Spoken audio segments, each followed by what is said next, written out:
Nayi ke le ndawo ekwadunusa khona uPenny Ntuli ezidlalela la ingane yabantu. Hayi kwacomplainwa ke South Africa social media. Hayi uPenny Ntuli lento ayenza ngokudunusela emgwaqweni odriver uphazamisa odriver ama-truck. Ubani othe siyaphazamiseka uma sibona izinga. Ngosani usijakelwa nina thina uPenny Ntuli nje akanankinga nje kuthina. Angithi wayedunusela thina odriver ama-truck. Manje ningenaphi ke nina abanye? Thina nje Penny Ntuli akho nkinga mkhaya usengabuya uzodunusa la eScott.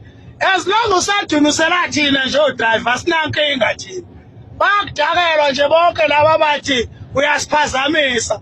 Siyaqala yena ukubona izinga.